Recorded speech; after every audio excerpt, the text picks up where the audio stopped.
வாழ்க வையகம், வாழ்க வையகம், வாழ்க வளமுடன். குரு வாழ்க, குருவே துணை. சிந்தனையை, உடல் நலத்தை சீர் அமைத்து உய்வித்த குருவே வாழ்க. வாழ்க வளமுடன், வாழ்க வளமுடன், வாழ்க வையகம்.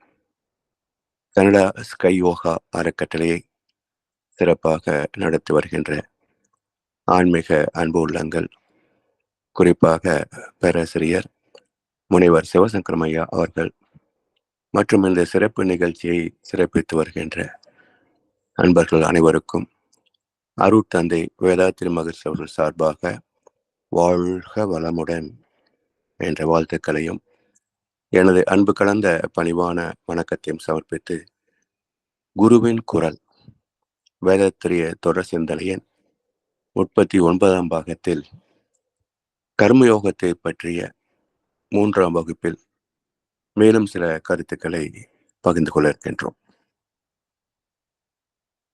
பொதுவாக உலக மக்கள் உடல் சார்ந்தே வாழ்வதால் அந்த தேவைகளை நிறைவு செய்வதற்குரிய வசதிகள், பொருட்கள், நபர்கள் இவற்றை பெறுவது மட்டும் அல்லாமல் இப்படி பெற்ற அனைத்தும் தனக்கு மட்டுமே உரிமை என்ற சுய நலமும் ஆணவமும் வந்ததால் மக்களிடம் தெய்வீகத்தன்மை குறைந்து போயிற்று. அதனால் நலம் தரும் வளங்கள் கிடைக்க பெறாமல் மற்ற மக்கள் அவதிப்படுகின்றார்கள். இல்லை என்போர் இருக்கையிலே இருப்பவர்கள் இல்லை என்பார். மடி நிறைய பொருள் இருக்கும், மனம் நிறைய இருள் இருக்கும். எது வந்த போதும் பொதுவென்று வைத்து வாழ்கின்ற பண்பாடும் இன்றைக்கு குறைந்து போனது. தேவை அறிந்து வாரி கொடுக்கவில்லை என்றாலும் எண்ணி தருபவர் எண்ணிக்கை கூட அருகிவிட்டதை பார்க்கிறோம். தெய்வத்தின் பிள்ளைகளாக வாழும் திறம் பெற்ற இனம் மனிதம். தெய்வீகம் அடங்கி சுயநலமும் ஆணவமும் ஆட்சி செய்வதால் கர்மயோகத்தை தவிர்த்து கர்மத்தின் வழி செயல்பட்டு சுக துக்கங்களையே தொடர்ந்து சந்திக்கின்றனர். இதுவரை நமக்கும் எத்தனையோ அனுபவங்கள் உண்டு. இதில் நாம் சந்தித்த இன்பங்கள் எவ்வளவு, துன்பங்கள் எவ்வளவு என்றொரு கணக்கு பார்க்கின்ற போது பொதுவாக எல்லோருடைய கருத்தும் துன்பங்களே அதிகம் என்றுதான் வரும். இன்பம் கனவில், துன்பம் எதிரில் காண்பது ஏன் தோழி என்று கண்ணதாசன் சொன்னது போல துன்பங்களே அதிகம் என்றுதான் பதில் வரும். காரணம் என்ன என்றால், இறைவனை, தெய்வ நீதியை மறந்து வாழ்கின்ற அறியாமை. துன்பத்தில் கடவுளை நினைக்கிறோம், ஆனால் இன்பங்கள் வருகின்ற போது இறைவா நன்றி என்று சொல்வதற்கு கூட நினைவு வருவது இல்லை. தன்னுடைய வெற்றிக்கு காரணம் தனது மதிநுட்பம், செயல் திறமை என்று தன்னையே வியந்து போற்றி ஆணவத்தின் உச்சியை தொடுகின்றான். துன்பம் தோல்வி வரும்போது மட்டுமே கடவுளை நினைக்கின்றான். இறைவனை மறந்து செய்கின்ற செயல்கள் எல்லாம் ஆணவத்தின் வெளிப்பாடாகும். தவம் செய்வார் தம் கர்மம் செய்வார், மற்ற அல்லார் அவம் செய்வார் ஆசை உட்பட்டு என்று திருப்பளித்தார் வள்ளுவப்பெருந்தகை. ஆனால் இறைநிலையோ அமைதி, மனமோ வேகம். வேகத்தில் வாழ்கின்ற மனதுக்கு இறை நீதி புலப்படுமா? அதனால் மனம் போன போக்கில் செயல்படுகின்ற போது விளைவு பெரும்பாலும் துன்பங்களாகவே அறுவடையாகின்றன.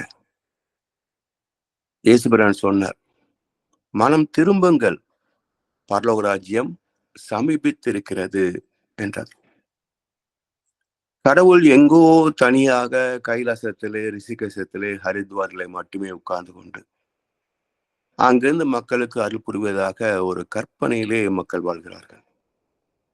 நமக்கு உள்ளும் புறமுமாய் எங்கும் நீக்கமர நிறைந்துள்ளது இறைநிலைதானே. நமக்கு உள்ளும் இருக்கிறது, நம்மை சூழ்ந்து புறத்திலேயும் இருக்கிறது. இறைநிலை இல்லாத இடம் எங்கே என்று காட்ட முடியுமா? எனவே மனம் திரும்பும் வழி, மனிதனின் மறுபக்கத்தை சந்திக்கும் வழி தவம், தியானம்.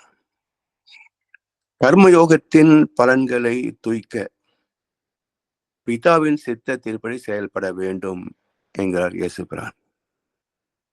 கடமையை செய், பலனை எதிர்பார்க்காதே என்கிறது பகவத்கீதை. தெய்வ நீதிக்கு ஒத்து மதித்து வாழ வேண்டும். ஏனென்றால் இறை நீதி என்பது செயலுக்கு தக்க விளைவு. நியூட்டனின் 3ஆம் விதி என்ன சொல்கிறது? எந்த ஒரு இயக்கத்திற்கும் துல்லியமான எதிர்விளைவு உண்டு. For every action there is an equal and opposite reaction. ஆனால் மக்கள் மனதிலே என்ன கருத்து என்றால், இது பௌதிகத்திற்கு மட்டுமே பொருந்தக்கூடிய விதி, மனிதர்களுக்கு அல்ல. சிந்தித்து பார்க்கின்ற போது பஞ்சபூத கூட்டு தானே நாமும்.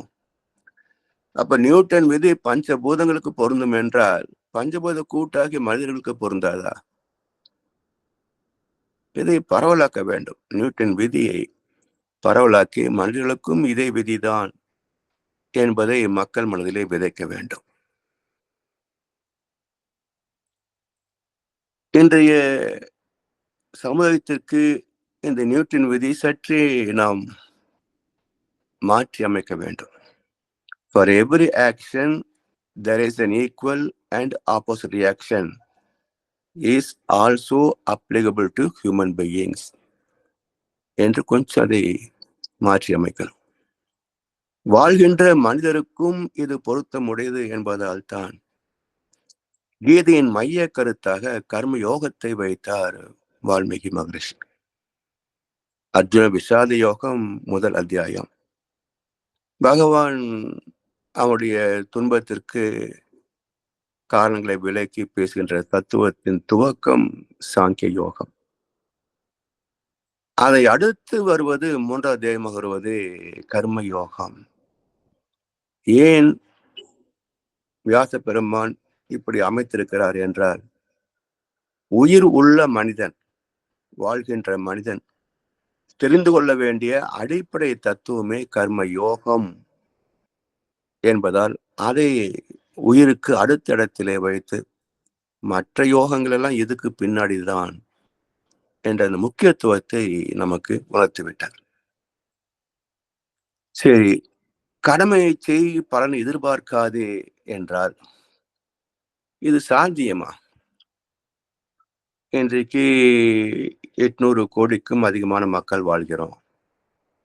எதை செய்தாலும் நோக்கம் என்று ஒன்று இருக்கிறது அல்லவா? இலக்கு இல்லாமல் ஒரு வேகம் எழாது இல்லையா? அப்ப எதற்காக இந்த காரியத்தை செய்கிறேன் என்ற இலக்கு இல்லை என்றால் அது பைத்தியக்காரத்தனம் அல்லவா? பைத்தியக்காரர்களுக்கு தான் இலக்கு இருக்காது, ஏதோ ஒன்று செய்து கொண்டிருப்பாங்க. வாழ்கின்ற மனிதர் ஒவ்வொருவருக்கும் இலக்கு வைத்துத்தான் ஒரு காரியமே எப்படி செய்வது என்று சிந்திக்கவோ, காரியத்தை சிறப்பாக செய்ய வேண்டும் என்று முனைந்து செய்யவோ, அதனுடைய பலன் இப்படி வரும் என்று எதிர்பார்க்கவோ செய்கிறோம். ஆனா கீதை போதிக்கின்ற மைய கருத்து, நீ கடமையை செய், பலனை எதிர்பார்க்காதே என்றார். இது எப்படி சாத்தியமானது? எத்தனை பேர் வாழ்ந்து காட்டினார்கள் இப்படி? ஏதோ ரகசியார்த்தம் இதற்குள் அடங்கியிருக்கிறது. இந்த ஸ்லோகத்திற்குள்ளாக ஏதோ ஒரு ரகசியார்த்தம் மறைந்திருக்கிறது. அது என்ன என்று நாம் தேடி பார்க்க வேண்டும். எந்த செயலுக்கும் விளைவாக வருவது எதுங்க? செயலிலே விளைவாக தெய்வ ஒழுங்கமைப்பு இருக்க என்கிறார் காயத்ரி மகர்ஷி அவர்கள். செயலுக்கு விளைவாக அல்ல, செயலிலே விளைவாக. இந்த ரெண்டுக்கும் கொஞ்சம் கருத்து பேதம் இருக்குங்க. செயலுக்கு விளைவாக என்று ஏன் மகர்ஷி சொல்லவில்லை என்றால், இதற்கு பொருள் செயல் முடிந்த பிறகு விளைவு வரும் என்பது, செயலுக்கு விளைவாக. ஆனால் அப்படி இல்லையே. இப்ப உணவு உண்ணுகிறோம், ஏன்? பசிக்கிறது, அதனால் உணவு உண்கிறோம். இப்போ உண்டு முடித்த பிறகுதான் பசி மொத்தமாக தீருகிறதா? அல்லது முதல் கவலம் உணவு உள்ளே போன உடனேயே பசி குறைகிறதா என்று கேள்வி கேட்டால் என்ன பதில்? குறைந்து கொண்டே வந்து ஒரு கட்டத்தில் நிறைவு பெறுகிறது என்பதுதானே யதார்த்தம். அதான உண்மை.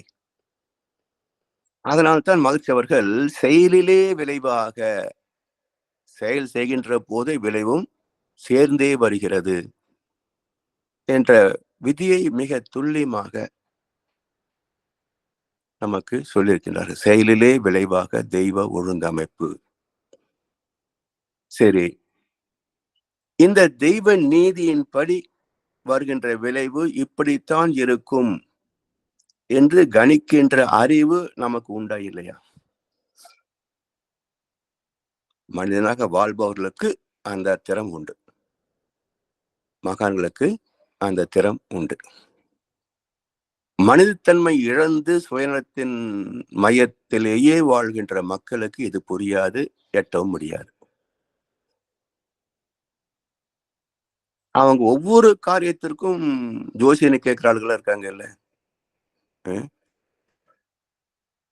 பெரிய பெரிய வசதி படைத்தவர்கள், அரசியல்வாதிகள் எல்லாம் பார்த்தீங்கன்னா, அன்றைய ஒவ்வொரு காரியத்திற்கும் ஒரு ஆசன புரோகிதரை வைத்துக் கொண்டு சோதனம் கேட்டுவிட்டு தானே வெளியே செய்றாங்க. அப்ப நமக்கு தெரியாதா? ஏனென்றால் கடந்த கால அனுபவங்கள், நிகழ்கால சூழ்நிலைகள், எதிர்கால விளைவுகள் இவற்றெல்லாம் கணிக்கின்ற அறிவுக்கு பெயர் தானே பகுத்தறிவு, தொகுத்தறிவு. அப்ப இந்த திறம் நமக்குள் இருக்கத்தானே வேணும். தெய்வத்திலிருந்து பரிணமித்த நமக்கு இருக்கத்தானே வேணும். பிறகு ஏன் எட்டுவதில்லை என்றால் நம்முடைய உணர்ச்சி வேகத்தில் அது எட்டாது. மன ஒடுக்கத்தில் மட்டுமே இது எட்டும். இப்போ ஆழ்ந்த தவம் செய்கின்ற போது பல பேருக்கு அனுபவம் இருக்கும். அடுத்து செய்யக்கூடிய காரியங்கள் நம்ம துல்லியமாக தெளிவாக செய்து விடுவோம். இன்னும் சொல்ல போனா காலையில அலுவலகத்திற்கு கிளம்புகின்ற போது சாயந்தரம் வரும்போது இதை வாங்கி வாங்க என்று வீட்டுல ஒரு சொல்லுவாங்க. அலுவலகம் போன பிறகு இதே நினைச்சிட்டு இருப்போம், மறந்து போயிடும். மாலை வரைக்கும் நினைவுக்கும் வராது. வருகின்ற வழியிலே டக்குன்னு நினைவுக்கு வரும், வரும்போது வாங்கிட்டு வர சொன்னாங்களே, பார்த்தோன்னா கடை பக்கத்திலேயே இருக்கும். அப்ப இவ்வளவு துல்லியமாக எனக்கு நினைவுபடுத்தியது யார்? அறிவு தானே. அப்ப மனம் ஒடுக்கத்தில் நம்முடைய வாழ்க்கை, இயற்கை நமக்கு துணை புரியும். குடி செய்வல் என்னும் ஒருவருக்கு தெய்வம் மனிதற்று தான் முன்தோறும் என்று சொன்னார் இல்லையா வள்ளுவ பெருந்தகை. அஞ்சாதே உனக்கு முன்னால் என்னுடைய சமூகம் செல்கிறது என்று சொன்னார் இல்லையா இயேசுபிரான். அப்ப நமக்கு வழி நடத்துகின்ற, வழி காட்டுகின்ற ஒரு துணையாகவும் பாதுகாப்பாகவும் வழி நடத்துவதாகவும் அமையுமாக மகிழ்ச்சி சொல்றார் இல்லையா. இந்த சிறப்பை பெறுவதற்கு நமக்கு என்ன தகுதி வேண்டும் என்றால் மன ஒடுக்கம். மன ஒடுக்கம். மனதை ஒடுக்குகின்ற பயிற்சிக்கு பேர் தாங்க தவம், வேற ஒண்ணுமே கிடையாது. தவம் என்றால் ஏதோ ஒரு செயற்கை செயல் என்று நினைக்கிறோம்.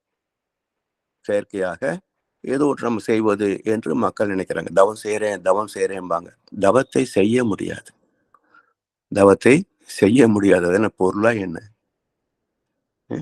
செய்ய முடியாது. தவமாக மாறுவது.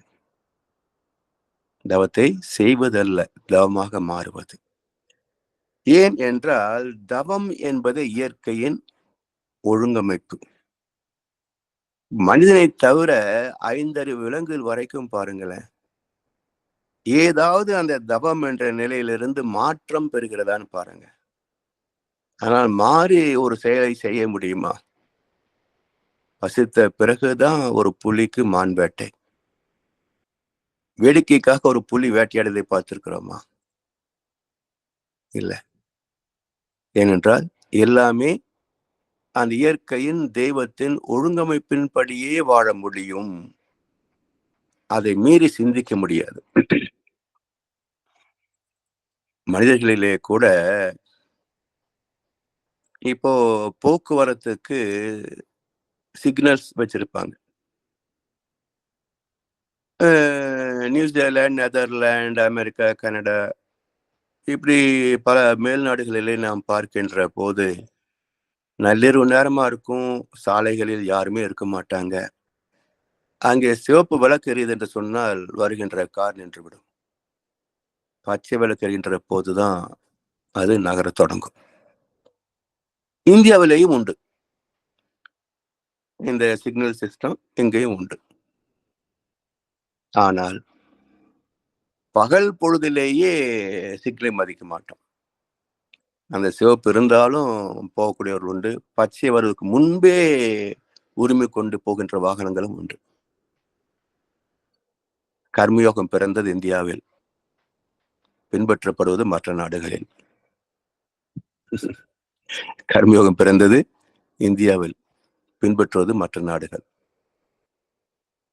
அப்ப காரணம் என்ன? அறியாமைன்னு சொல்ல முடியுமா? அலட்சியம், உணர்ச்சி வயம். அப்போ ஏன் போக வேண்டும் என்று சிந்திப்பவர்கள் இந்தியர்கள். அது இருந்தா செய்யக்கூடாது, அவ்வளவுதான், இது சட்டம் என்று மதிப்பவர்கள் மற்ற நாட்டு மக்கள். ஒரு வகையில இந்த ஏன் என்ற கேள்விதான் வளர்ச்சிக்கு காரணமோ. ஆனா அந்த கேள்வி மட்டும் போதாது. ஒரு பாதுகாப்பான எல்லோருடைய உரிமைகளையும் மதிக்கக்கூடியதாக இருக்கணும் அந்த செயல்பாடு. ஒரு பாட்டுக்கு டிராபிக் கவனிக்காம போய் எதிரில் ஒருத்தர் வந்து முட்டிட்டு உள்ள 2 பேருக்கு தான் நஷ்டம். அப்போ சட்டத்தை மதிப்பவன் துன்பப்படுவது என்று சொன்னால் அது சரியில்லை அல்லவா? சட்டத்தை மீறுபவன் துன்பப்பட்டால் பரவாயில்ல, சட்டத்தை மதிப்பவன் துன்பப்படக்கூடாது இல்லையா? எனவே இந்த மன வேகத்திலேயே வாழ்கின்ற போது இயற்கையோடு ஒத்து போகக்கூடிய இதை மீறி சிந்திக்க கூடாது என்ற அந்த பண்பாடு நமக்கு செயல்பாட்டுக்கு வராது. மனம் ஒடுங்கிவிட்டால் தானாகவே இயற்கையோடு இணைந்துதான் வாழும். இந்த கருத்தை தான் மகசூர் பாடலை சொல்றாங்க. கல்லும் மரமும் மௌன நிலையில் நின்று கடமை தவறாது பயனாகும் போது. கல்லு மரம் கூட தவம் செய்கிறது. என்றால் தவம் என்பது என்ன? விதியோடு இணைந்த வாழ்க்கை, இயற்கை விதியோடு இணைந்த வாழ்க்கை, அதுதான் தவம். இப்ப விலகி வந்து விட்டதுனால தான் மனிதனுக்கு தவம் என்று சிறப்பு பயிற்சி தேவைப்படுகிறது. பல தலைமுறைகளாக தெய்வ நீதியோடு இணைந்து வாழ்வதற்கு பதிலாக தெய்வத்துக்கே அல்வா கொடுத்துவிட்டு துணிந்து தவறுகளை செய்கின்ற ஒரு நிலைக்கு தள்ளப்பட்டது இந்திய மக்கள் தான். அது போல சில பின்தங்கிய நாட்டு மக்கள். அப்போ அது விளைவு வரும் இல்லையா? இந்த வேஷ பக்தி எல்லாம் துன்பத்தை நீக்காது. ஏதோ மக்கள் மனதிலே அப்போதைக்கு ஒரு பெரிய பக்திமான் அப்படின்ற ஒரு பெருமையை தருமே தவிர வாழ்க்கையின் சிக்கல்களை தீர்க்காது. எனவே யாராக இருந்தாலும் மனம் ஒடுங்கினால்தான் துன்பம் இல்லாத வாழ்க்கை சந்திக்க முடியும். அப்போ துன்பம் எப்ப வரும்? எப்படி வரும்? யாருக்கு வரும்? அடுத்தோர் செய்த பாவத்துக்கு நமக்கு துன்பம் வருமா? இல்ல. நாம் மற்றவர் செய்த பாவம் தான் நமக்கு துன்பமாக வருமே தவிர அடுத்தவருடைய செயலுக்கு நமக்கு விளைவு வருமா? எனவே இதை புரிந்து கொள்வதற்காகத்தான் மனம் ஒடுங்க வேண்டும். 40 அலைச்சுழல் வரைக்கும் வேகத்தில் ஓடுகின்ற மனம் 20 அலைச்சுழல் வரைக்கும் வாழ்ந்தால் போதும் என்ற வாழ்க்கை தேவைகள் அனைத்தும் 20க்குள் முடித்துக் கொள்ளலாம். உணர்ச்சி வேகமே நமக்கு தேவையில்லை. எனவே இந்த கடந்த கால அனுபவம், நிகழ்கால சூழ்நிலைகள், எதிர்கால தேவைகள், இந்த 3ஐயும் இணைத்து கணித்து நமக்கு இந்த விளைவு வேண்டும் என்று அதன்படி செயல்படுகின்ற திறம் மனிதனுக்கும் உண்டு. அதை பயன்படுத்திக் கொள்வதற்கு நம்மை பக்குவப்படுத்திக் கொள்ள வேண்டும் தவத்தின் மூலமாக. ஆனால் இந்த திரிகால ஞானம் என்று சொல்லி யாரோ ஒருத்தருக்கு மட்டும் அது பொருத்தமுடையதாகவும் நமக்கெல்லாம் அது எட்டாது என்பது போல இந்த பக்தி புராணம் பாடுகிறார்களே, இந்த அரைவேக்காடுகள் எல்லாம் இப்படி காலங்காலமாக பேசி மக்களை சிந்திக்க விடாமல் செய்து விட்டார்கள். இது யாருக்கு இல்லை இந்த திரிகால ஞானம்? எனவே இதை வைத்து அறிவுக்கு எட்டக்கூடிய அந்த விளைவின்படி அது நமக்கு பிடித்திருக்கிறதா பிடிக்கலையா, முன்பே கணித்து செயல்பட்டு விட்டால் வருகின்ற விளைவு நல் விளைவாகத்தான் இருக்கும். யாருமே கோடி வகை நோய் கொடையா, சாகும் வரை அழவிடையான்னு வரம் கேட்பாங்களா? இல்ல யாராவது பிரார்த்தனை செய்வார்களா? செய்ய மாட்டாங்க. ஏன்? உயிரின் இயல்பே இன்பமாக வாழ்வதுதான். உயிரின் இயல்பே இன்பத்தை நேசிப்பதுதான். துன்பத்தை எந்த ஜீவனும் விரும்பாது. ஓரறிவு முதல் ஆறறிவு வரைக்கும் எந்த ஜீவனமும் துன்பத்தை நேசிக்காது. எனவே துன்பம் வருகிறது என்று சொன்னால் நம்ம எங்கேயோ தவறு செய்திருக்கோம் என்றுதான் அர்த்தம். இயற்கை விதி என்னங்க?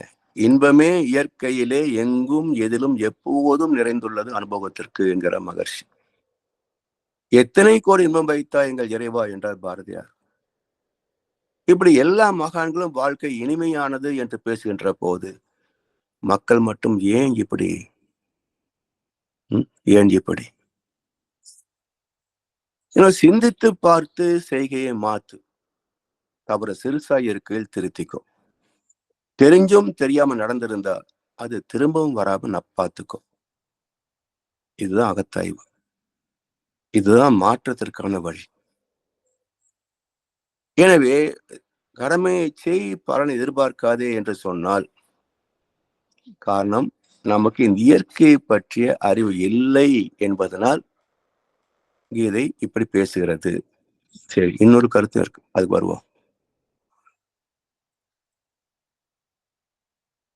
இயற்கை விதியே சுகம்தானே. நலமான உடல், அமைதியான மனம், நிறைவான வளங்கள், ஆத்ம திருப்தி, இவற்றை பெறுவதற்கு தகுந்தாற் போல வாழ்க்கையை செயல்பாடுகளை அமைத்துக் கொள்ள வேண்டும். அதற்கு தெய்வ நீதியை உணர்ந்து அதனோடு இணைந்து மதித்து செயல்பட வேண்டும். இப்ப 3 கோட்பாடுகள். அண்டர்ஸ்டாண்ட் தி நேச்சர், இயற்கையை புரிந்து கொள். ரெஸ்பெக்ட் தி நேச்சர், இயற்கை மதித்து வாழ். அண்ட் என்ஜாய் தி நேச்சர், இயற்கை அனுபவி. இதுதான் 3 விதிகள். இந்த 3 விதிகளை பின்பற்றுபவர்களுக்கு வாழ்நாள் முழுவதும் மட்டுமல்ல, சந்ததிகளுக்கும் துன்பமே கிடையாது. இழு பிறப்பும் தீயவை தீண்டா பழிப்பிறங்கா பண்புடை மக்கட் பெருங் என்றார் வல்லபிறந்தகை. இழு பிறப்பும் தீயவை தீண்டா. அப்படிப்பட்ட வாழ்க்கை தான் பழிப்பிறங்கா பண்புடை மக்கள். பழி செயலை செய்வதற்கு, அதர்மத்தை செய்வதற்கு, தெய்வ நீதிக்கு முரண்பட்டு வாழ்வதற்கு வெட்கப்படுகின்ற பக்குவம் இருந்துவிட்டால் என்றைக்கும் வாழ்க்கை இனிமைதான். ஆனால் தனக்கென்ன லாபம் கிடைக்கும் என்பதுதானே இன்றைக்கு மனிதனுடைய நோக்கமே. குறிப்பாக இங்கே இந்திய நாட்டில நான் பார்க்கிறேன், செய்தித்தாள்கள், ஊடகங்கள் எதை சுமந்து வருகின்றன? தனி நபர்களின் ஆணவமும் பேராசையும் எதிர்பார்ப்புகளும் அதனால் விளைகின்ற குற்றங்களும் தானே ஊடகத்தினுடைய பிழைப்பே. நல்ல செய்திகளா வருது இங்க. நல்லதை பார்க்காதே, நல்லதை பேசாதே, நல்லதை கேட்காதே. இதுதானே இப்போ தாரக மந்திரம் இங்க. அப்போ பெரும்பாலான மக்கள் சுயநலத்தையே மையமாக வைத்து நமக்கு என்ன கிடைக்கும் என்றே பார்க்கின்ற போது, தேவநீதி அப்படி இல்லையே. மேகத்தால் மழை பொழியும். மேகத்திற்கு லாபம் என்ன? இல்லையா? மேகத்தால் மழை பொழிகிறது. மேகத்துக்கு என்ன லாபம்? அதுபோல இங்கே மனித வாழ்க்கை மட்டுமல்ல, இங்க பிரபஞ்ச விதியே ஒன்று மற்றதற்காகத்தான். மான் ஏன் பிறந்தது? புலியின் உணவுக்காக. தாவரங்கள் ஏன் வந்தன? ஜீவன்களின் உணவுக்காக. எல்லாமே மற்றவர்களுக்காகத்தான் என்பதுதான் வாழ்க்கையின் அடிப்படையே. இதை புரிந்து விட்டால் நம்முடையது என்பது சிறு பகுதி தான். இப்போ ஒரு குடும்ப வாழ்க்கை நினைச்சு பாருங்களேன். ஒரு கணவன், மனைவி, 2 குழந்தைகள் வச்சுக்குவோம். தாய் தந்தையில விட்டுலாம். அவங்க எல்லாம் முதியோர் இல்லத்துக்கோ எங்கேயோ போயிட்டாங்க வச்சுக்கலாம். இப்ப இந்த 4 பேர் உள்ள குடும்பத்துல ஒருவர் சம்பாதிக்கிறார் என்று சொன்னால், மற்ற 3 பேருக்கும் சேர்த்து தானே. ம். அப்ப வருமானம் குறைவாக இருந்தால் அவனுடைய பொறுப்பு இன்னும் அதிகம் அல்லவா? அப்போ ஒரு பொறுப்புள்ள தந்தையின் வாழ்க்கை என்னன்னு பார்த்தீங்கன்னா, குடும்பத்துக்காக வாழ்ந்ததுதான். வெளிய சொல்லிட்டு இருப்பாங்களா? இப்படியெல்லாம் சமாளிச்சோம் அப்படின்றத வெளிய சொல்லுவாங்களா? சோ தாயின் பெருமை என்றெல்லாம் பேசினாலும் கூட தந்தையின் கடமை ஒன்று குறைந்து போனது அல்ல. ஒரு பொறுப்புள்ள தந்தையின் கடமை தாயின் கடமை விட அதிகமானதுதான். எனவே இதெல்லாம் யோசிச்சு பார்த்தீங்கன்னா, வாழ்க்கையின் பெரும் பகுதி மற்றவர்களுக்காகத்தான். இதை புரிந்து கொள்ளாமல் எனக்கே எல்லாம் நினைக்கின்ற போதுதானே இயற்கை அ தண்டனை வாசிக்கத் தொடங்குகிறது. தெய்வ நீதியே ஈகைதான். நீ அதற்கு மாறாக பறித்தல் என்ற செயலுக்கு வந்தேன்னா, தெய்வ நீதி முரண்பட்டு விட்டது. தண்டிக்கத்தானே செய்யும். என்ன தண்டிக்கின்ற காலம் எப்போன்னு தெரியாதுங்க. அதுதான் இப்போ பெரிய பிரச்சனை. அப்பப்பவே தண்டிப்பதாக இருந்தால், மக்கள் இவ்வளவு தப்பு பண்ண மாட்டாங்க. தெய்வ நீதி நின்று கொள்ளும். அதனால எப்போ செய்த பாவத்துக்கு எப்போ தண்டனை வருது தெரியாததுனால, இவன் ஏனோ புண்ணியவான் மாரி நெனச்சுக்கிட்டு, நான் யாருக்கும் ஒரு தப்பும் பண்ணலையே, எனக்கு ஏன் இந்த கஷ்டம் வந்துன்னு புலம்பிட்டு இருப்பாங்க. மத்தவங்களும் ஆமாமா ரொம்ப யோக்கியன் இவன், இவனுக்கு எப்படி இவ்வளவு கஷ்டம் வந்தது அப்படின்னு அனுதாபப்படுவாங்க. ஆனா இறைவன் ராங் டெலிவரி பண்ணுவானா? அ அடுத்த வீட்டுக்கு வந்த தபால இறைவன் நம்ம வீட்ல போட்டு போவானா? போட மாட்டான். இந்த சுயநலத்தை மையமாக்கி செயல்படுவது. சரி. இப்போ இதற்கு முன்பு இந்த கருத்தை சொல்லி முடிக்கணும். ஏன் கடமை பலன் எதிர்பார்க்கக் கூடாது என்றால், இன்ன செயலுக்கு இன்ன விளைவுதான் வரும் என்று கணிக்கின்ற அறிவு தவத்தில் தேர்ச்சி பெற்றவർക്ക് மட்டும் தான் கிடைக்கும். ஆனா பெரும்பான்மையான மக்கள் தவம் செய்வது இல்லையே. அதனால் கீதை யாருக்கு சொல்லப்பட்டது என்றால், இந்த ஸ்லோகம் அறியாமையில் வாழ்கின்ற மக்களுக்காக சொல்லப்பட்டது. நீ கடமை மட்டும் செய்ப்பா. அதுக்குரிய விளைவு எப்ப வரணுமோ, அது இறைவன் பார்த்துக்குவான்.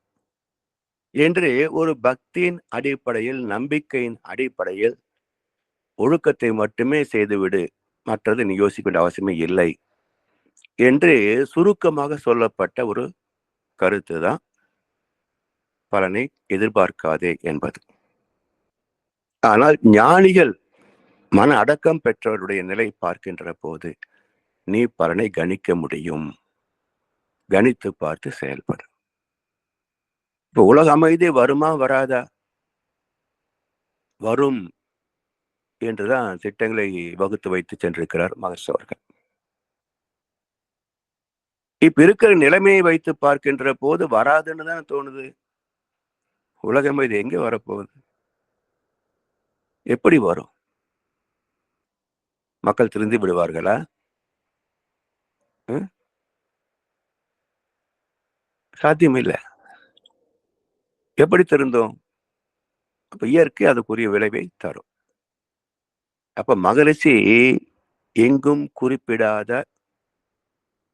எழுதி வைக்காத, சிலரிடம் மட்டுமே பேசிய ஒரு செய்தி, 40% மக்கள் அழிந்து தொலைந்த பிறகு உலக அமைதி வரும். 800 கோடியில 320 கோடி சாகணும். மிச்சம் உள்ளவனுக்கு தான் பயத்தில் வரும் ஒழுக்கம். எனவே இப்போ இருக்கிற இந்த 800 கோடி இப்படியே திருந்தி உலக அமைதி வந்துவிடும் நினைக்காதீங்க. சாத்தியமே கிடையாது. ஏன்னா யாருக்கும் சொர்க்கத்தை பற்றிய ஆசையோ, நரகத்தை பற்றிய பயமோ, இவை இரண்டின் பற்றிய நம்பிக்கையோ கிடையாது. கொள்ளையடிப்பதில் வல்லமை காட்டும் திருட்டு உலகம் என்றார்கள் பட்டுக்கோட்டை கல்யாண சுந்தரம். அப்படித்தான் மக்கள் வாழ்ந்து கொண்டிருக்கிறார்கள். இதுல எப்படி உலக அமைதி வர முடியும்? எனவே வரும். அதுக்குரிய இயற்கை அமைப்பு இருக்கிறது. அதை தீர்க்க தரிசனத்தால் அறிந்ததனால மகரிஷி உலக சமாதான திட்டத்தை வகுத்து வைத்து விட்டு சென்றிருக்கிறார். நாளைக்கு எந்த காலகட்டத்தில் உலக அமைதி பற்றி தலைவர்கள் சிந்தித்தாலும் அவர்களுக்குரிய செயல் திட்டமாக வந்து சேருவது வேதத்திரிய உலக அமைதி திட்டமாகத்தான் இருக்கும். இதற்கு மேல் ஒரு திட்டத்தை யாரும் வகுத்து விட முடியாது. எனவே தனக்கென லாபம் என்ன கிடைக்கும் என்று மட்டுமே சுயநலத்தை மையமாக வைத்து வாழ்கின்ற வாழ்க்கைக்கு பெயர் காமிய கர்மம்.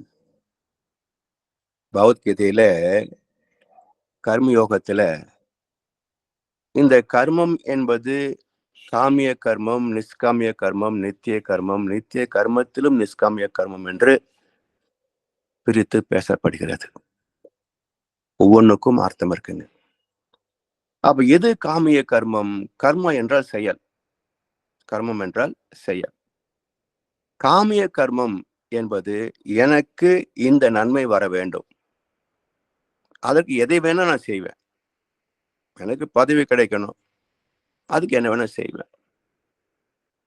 இது காமிய கர்மம். ஒன்றை அடைய வேண்டும் என்பதை மட்டுமே மையமாக வைத்துக் கொண்டு தர்மத்தை கடந்தும் அதர்மத்தில் ஊறியும் செய்யக்கூடிய பாவ செயல். நல்லதும் இருக்கலாம். ஆனால் பெரும்பாலும் காமிய கர்மம் துன்பத்தில் தான் முடியும். அதனால் துன்பத்தை சந்திக்க வேண்டிய கட்டாயத்திற்கு ஆளாது மட்டுமல்ல, தொடரும் சந்ததிக்கும் துன்பம் பரம்பரை சொத்தாகவே கைமாறும். பொதுவாக உலக மக்கள் என்ன நினைக்கிறாங்க? தங்கம், நிலம், வீடுகள், வங்கி இருப்பு, இப்படி சொத்துக்களை குவித்து விட்டு போய்விட்டால் நம்முடைய சந்ததிகள் 7 தலைமுறையும் நன்றாக இருக்கும் என்று நம்பிக்கையில் தான் துணிந்து கொள்ளையடித்து செல்வத்தை குவிக்கிறார்கள். இப்போ சின்ன உதாரணம், லேட்டஸ்ட் வயநாடு, கேரளாவில் வயநாடு என்ற ஒரு பகுதி ஒட்டுமொத்த இடமும் நிலச்சரிவிலே கரைந்து போனது. இப்போ சமீபத்து செய்தி என்னன்னா, அங்கங்கே சிலர் தோண்டுகின்ற போது நகைகள் கிடைக்கின்றன என்பது சமீபத்திய செய்தி. அதுக்கு முன்பே நான் சொன்னேன், இத்தனை வீடுகள் அழிந்திருக்கின்றன சொன்னால் இப்ப எத்தனை நகைகள் பூமிக்குள் புதைந்திருக்கும், யார் யாருக்கு கிடைக்குமோ என்று அந்த நிகழ்வு நடந்த போதே நான் சொன்னேன். சரி, இப்போ இதை சம்பாதித்து என்ன நினைச்சிருப்பான்? இவ்வளவு நகையும் நான் போட்டு பெருமைப்பட்டுக்குவேன், அடுத்து என் மக போட்டு பெருமைப்பட்டுக்குவா, மருமக போட்டு பெருமைப்பட்டுக்குவா, அடுத்து பேர குழந்தை கல்யாணம் ஆகும்போது இந்த நகைகள்லாம் வரக்கூடிய பேத்திக்கு போகும், இப்படிதான் நினைச்சிருப்பாங்க. இப்ப யாருக்கு போச்சுங்க? இதுதான் ஆறாத ஆட்டம் எல்லாம் ஆடினவன் மண்ணுக்குள்ள, போன கதை உனக்கு தெரியுமான்னு ஒரு கவிஞர் எழுதி வச்சாரு. இதுதான் அது. இது நடக்கும் என்பது 3 தலைமுறைக்கு முன்பு தெரியுமா? இந்த வயநாடு இப்படி கரைந்து போக போகிறது என்பது 3 தலைமுறைகளுக்கு முன் வாழ்ந்த சொத்து சேர்த்த அவனுக்கு தெரிஞ்சிருக்குமா? தெரியாது. தெரிஞ்சிருந்தா சேர்த்திருப்பானா? சேர்க்க மாட்டான். அதே போல இப்போ நான் இருக்கிற இடம் போகாதுன்னு ஏதாவது பட்டயம் உண்டா? எங்கேயும் வரலாம். யாருக்கு தெரியும்? அப்போ ஏதோ பேசுவதனால் நான் மட்டும் உத்தமன், இல்ல நான் இப்படி சாக மாட்டேன்றது கிடையாது. எனக்கும் வரலாம். அது தகுந்த பக்குவம் இருக்கணும். எனவே பொருளை சம்பாதித்து வைத்து விட்டு போனால் மட்டும் சந்ததி நல்லா இருக்காதுங்க. புண்ணியத்தை சேர்த்து வைக்க வேண்டும். ஏன்னா, வள்ளுவர் சொல்லாத விஷயமே கிடையாதுங்க. அடுத்து மகரிஷி சொல்லாத விஷயமே கிடையாது. வள்ளுவர் என்ன சொல்றாரு, ஒரு மனிதனுக்கு வாழ்க்கையில நல்ல ஒரு தகுதி, திறமை, தொழில், செல்வம், நல்ல வாழ்க்கை துணை, சந்ததிகள், சமுதாய அந்தஸ்து, செல்வாக்கு இவையெல்லாம் சும்மா வருமா? புண்ணியத்தின் பலன் என்கிறார் வள்ளுவர். உன்னுடைய முன்னோர்கள் செய்த புண்ணியத்தின் பலன். அதாவது இந்த நன்மைகளில் எல்லாமே நீ சம்பாதிக்கிற, நீ சாதிச்சிருக்கிற, இதெல்லாம் இருக்கு இல்லையா? அட்வென்ச்சர்ஸ். இதுல 7ல் 1 பங்கு தான் உனக்கு உரிமை உள்ளது. 7ல் 1 பங்கு தான் உனக்கு உரிமை உள்ளது. 6 பங்கு உன்னுடைய முன்னோர்கள் செய்த புண்ணியம். அப்போ உனக்கு என்னடா பெருமை இருக்குன்னு கேட்கிறார். அவங்க செய்த புண்ணியத்தின் பலன் இந்த சந்தர்ப்ப சூழ்நிலைகளை இப்படி வாழ வேண்டும் என்று விதி அமைந்திருக்கிறது. இது உன்னுடைய உன்னுடைய உழைப்பும் திறமை மட்டும் அல்ல. 7ல் 1 பகுதியே உன்னுடைய சாமர்த்தியம். ஆனா வந்த நன்மைகளை 7 பங்கு. உனக்கு உரிமை உள்ளது 1 பங்கு தான். இதை நினைச்சு பார்த்து அடக்கமாயிரு. சரி. அடுத்து என்ன செய்வது?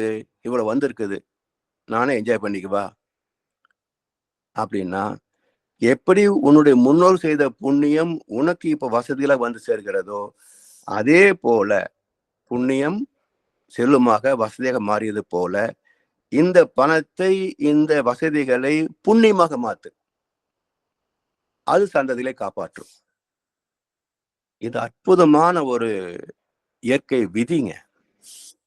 இதை ஒவ்வொரு மனிதனுக்கும் கொண்டு சேர்க்க வேண்டிய கடமை மதவாதிகளுக்கு, மத தலைவர்களுக்கு உண்டு. ஆனா அவங்க செய்வது இல்ல. இதை புரிய வைத்து விட்டால், செல்வத்தை நாடி எந்த மனிதனும் பாவத்தை செய்ய மாட்டான். ஏனென்றால், நம்மையோ, நம்முடைய சந்ததியையோ காப்பாற்றுவது பணம் அல்ல, சொத்து அல்ல, புண்ணியங்களே காப்பாற்றுகின்றன. அந்த புண்ணியம் எப்படி வரும்? அற்றார் அடி பசி தீர்த்தல் அஃது ஒருவன் பெற்றான் பொருள் வைப்புடி. துன்பப்படுகின்ற ஜீவன்களுக்கு, மனிதர்கள் மட்டுமல்ல, துன்பப்படுகின்ற ஜீவன்களுக்கு உதவுகின்ற மனமே புண்ணியத்தை சேர்க்கும். எனவே காமே கர்மத்தால் வரக்கூடியது எல்லாமே பெரும்பாலும் துன்பமாகத்தான் இருக்கும். சரி, இப்போ ஒரு யதார்த்தமான கேள்வி. என்ன நினைக்கிறாங்க?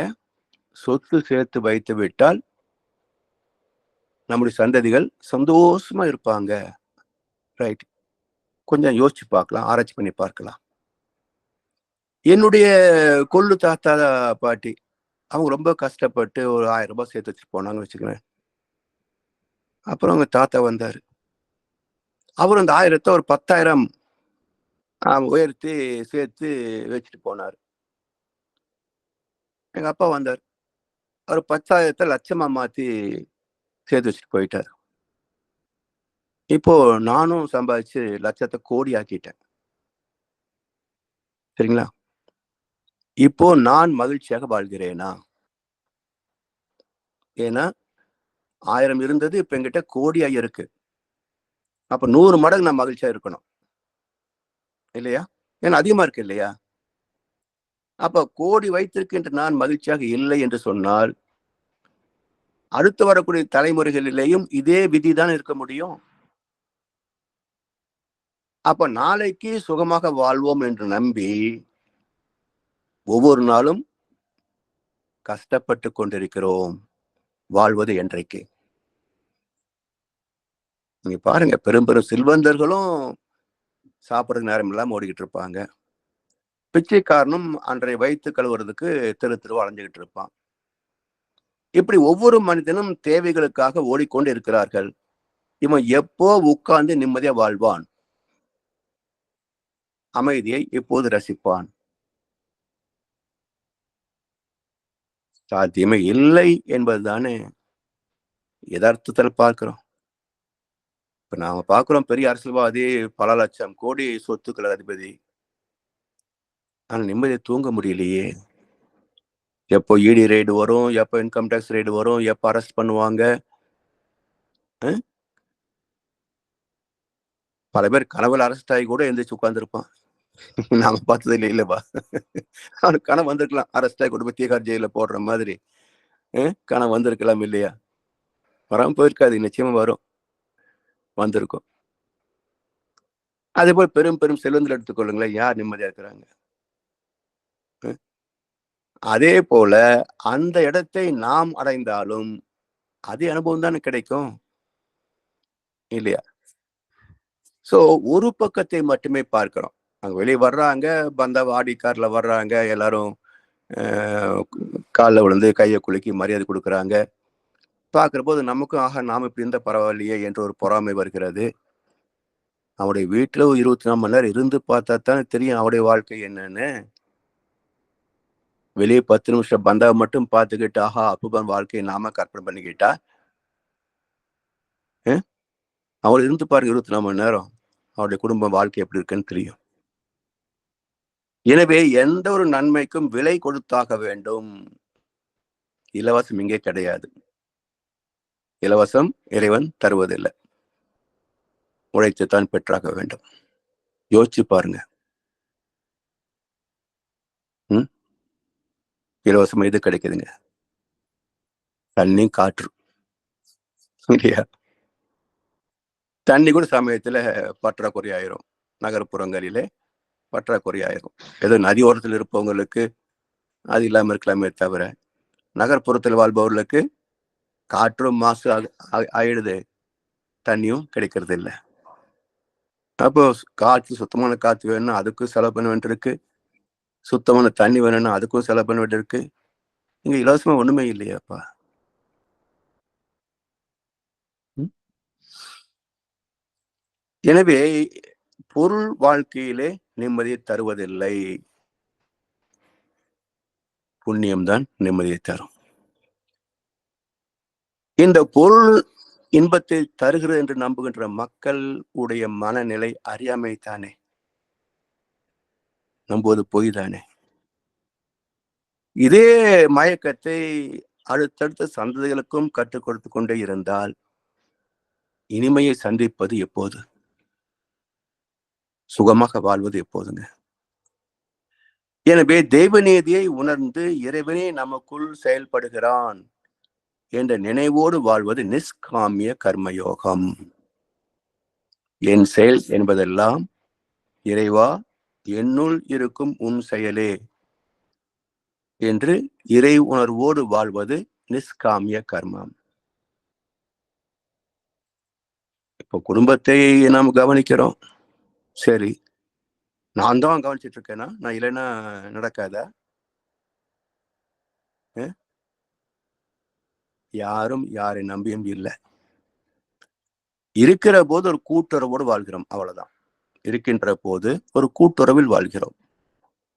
இல்லை என்றாலும் வாழ்ந்து கொண்டுதான் இருப்பாங்க. அப்பா செத்துட்டாருன்னு சொல்லி எல்லாரும் செத்ததாக எங்கேயாவது சரித்திரம் உண்டா? இல்லை மனைவி போயிட்டாங்கன்னு சொல்லி எல்லா கணவர்களும் தற்கொலை பண்ணிட்டாங்களா? எதுவும் சாத்தியமே இல்லை.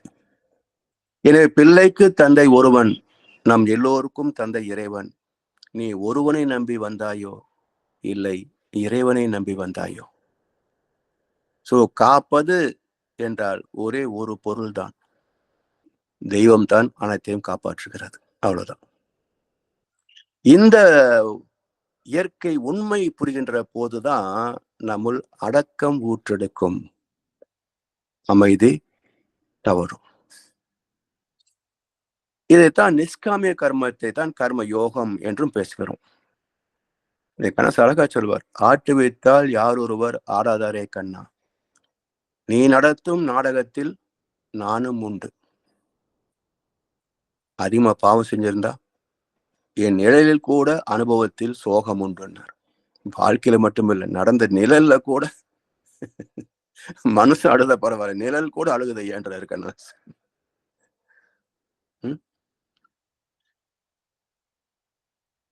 எனவே கர்மம் என்பது மனம் சார்ந்த செயல், கர்ம யோகம் என்பது அறிவு சார்ந்த செயல், அறம் சார்ந்த செயல். அதனால் கர்ம யோகத்தின் விளைவு சுகங்கள் மாத்திரமே, இன்பங்கள் மாத்திரமே என்று பல நூற்றாண்டுகளுக்கு முன்பே கண்டவர் தொல்காப்பியர். மகர்ஷி அவர்களும் ஒரு கவியை சொல்கிறார், அதை சொல்லி இன்றைக்கு நிறைவு செய்வோம். வாழ வேண்டும் என்று எண்ணி மனிதனாக வந்ததில்லை, எனினும் நாம் பிறந்து விட்டோம். வாழ வேண்டும் உலகில் ஆயுள் உள்ள மட்டும், வாழ்ந்தவர்கள் அனுபவத்தை தொடர்ந்து பற்றி. வாழவென்ற உரிமை எல்லோருக்கும் உண்டு, வாழ்வோர்க்கு சாதகமாய் வாழும் மட்டும். வாழ உள்ளோர் அனைவருமே ஒன்று கூடி வகுத்திடுவோம் ஒரு திட்டம் வளமாய் வாழ. இதுதான் கர்மயோகத்தின் சாரம். இந்த கவிட விளக்கமும் மற்ற கருத்துக்களையும் அடுத்த அமர்வுகளை சிந்திப்போம் என்று சொல்லி வாய்ப்பளித்த அனைவருக்கும் நன்றி பாராட்டி இந்த உரையை நிறைவு செய்கின்றோம். வாழ்கொளமுடன், வாழ்கொளமுடன், வாழ்க வையகம். வாழ்க வளமுடன் ஐயா. வாழ்கொளமுடன் ஐயா. வாழ்கொளமுடன். சிறப்பு தெளிவான விளக்கங்கள் பெற்றுக்கொண்டோம். இப்பொழுது அன்பர்களுடைய கேள்வி பதில் பகுதிக்கு செல்வோம். ஐயாவிடம் உங்கள் கேள்விகளை கேட்க விரும்புவர்கள் கையாளை உயர்த்தி கேட்கலாம், அல்லது உங்கள் கருத்துக்களை பரிமாறிக்கொள்ள விரும்புவார்கள்.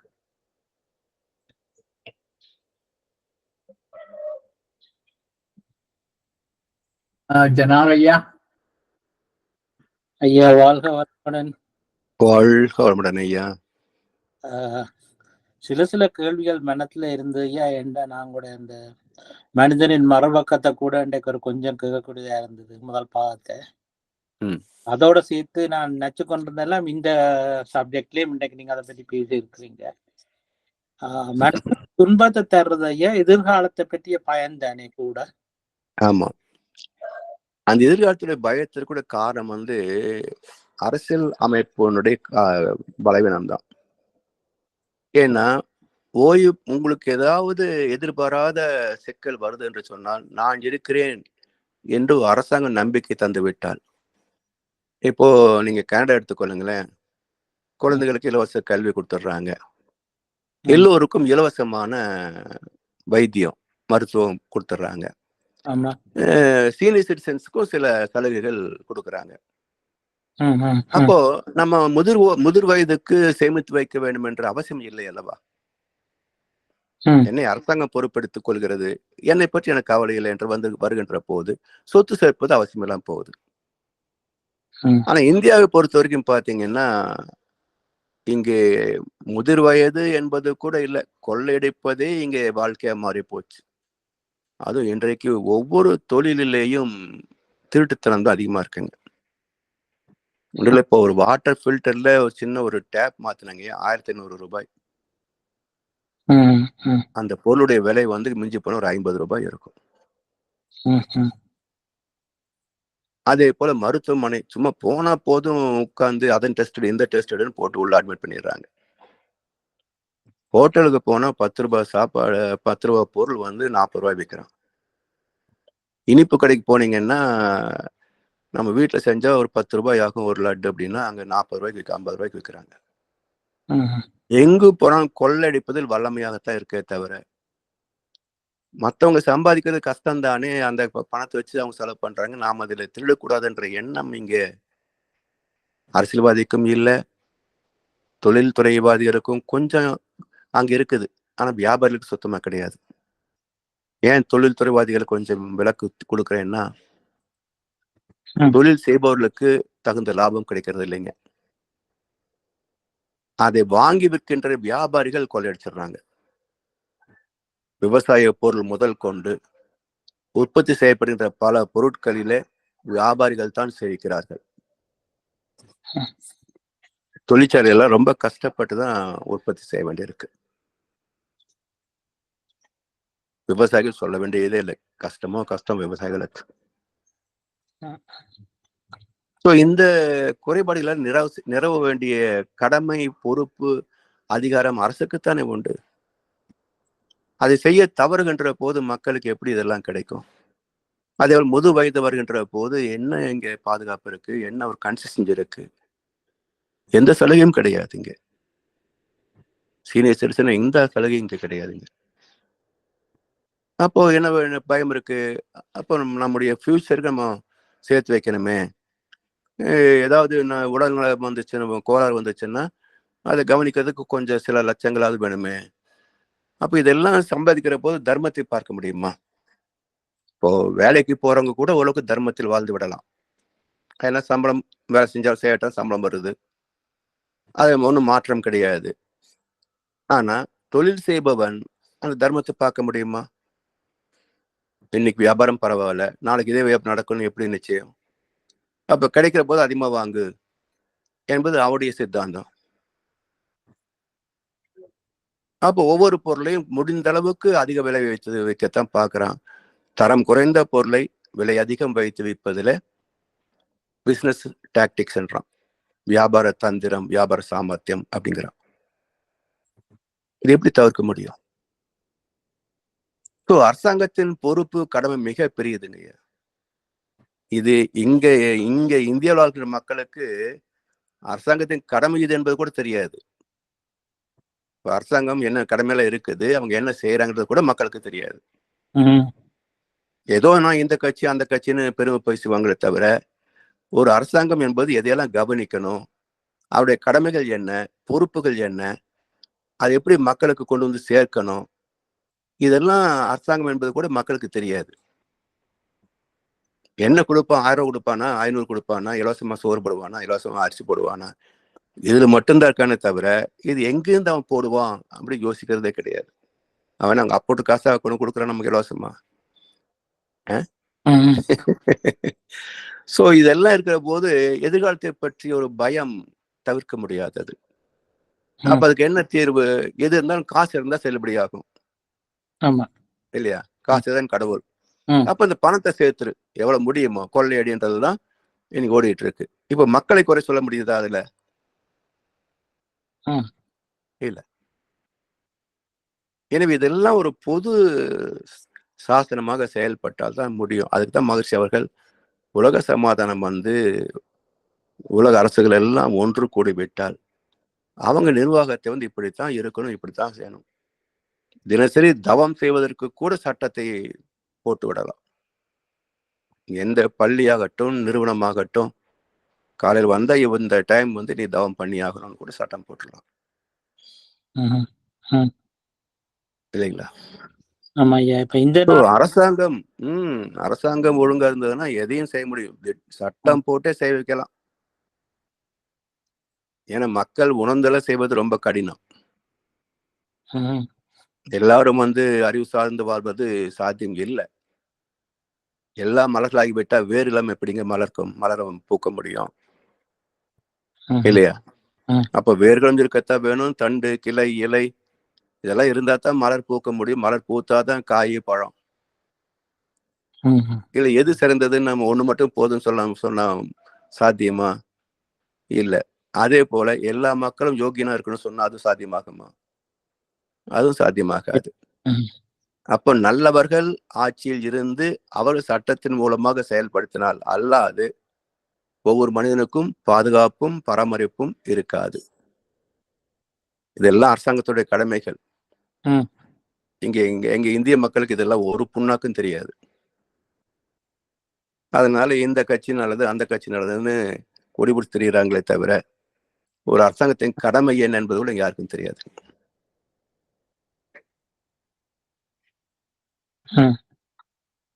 இந்த ஊர்லயே சீனியர்ஸ் கூட ஓகே, அதோட ஆசை வச்சுக்கிறாக்களுக்கு ஓகே, எல்லாம் வாங்கிக்கொள்ளலாம். அது நேரத்தில் அடிப்படை வேலை இல்லாம இருக்கிறாக்கள் கூட ஓகே, அவங்களுக்கு கவர்மெண்ட் சப்போர்ட் பண்ணும். அந்த நடுத்தர வர்க்கம் இருக்க தனியா வேலைக்கு போறவே அவையெல்லாம் நிறைய பிரச்சனைகள் இருக்குது. 55% கனடால டாக்ஸ் வாங்கிறாங்களே. ஆமா, 40% இன்கம் டாக்ஸ். நீங்க எந்த பொருள் வாங்க போனாலும் central tax 5%, local tax 10% GST. ஆமா. அப்ப 55% நீங்க செலவு பண்ணி ஆகணும் கவர்மெண்ட்டுக்கு. ஆமா. மிச்சம் உள்ள 45 வாடகை கொடுத்தாகணும், குடும்பத்தை நடத்தி ஆகணும். ஆமா. கனடா வாழலாமே தவிர வசதியை பார்க்க முடியாது. ஏதோ ஒரு கம்ஃபர்டபுள் லிவிங் பிரச்சனை கிடையாது. கடைசி வரைக்கும் மிடில் கிளாஸா வாழ்ந்து போகலாம். அதேதான். அது கனடா பிரச்சனை இல்லை. ஆனா நாளைய பத்தி கவலைப்பட்டையா இதுவரையும் ஒன்றும் அத சரியா நடந்தது இல்லை. நடந்தெல்லாம் அப்படியேதான் நடத்து கொண்டிருக்குது.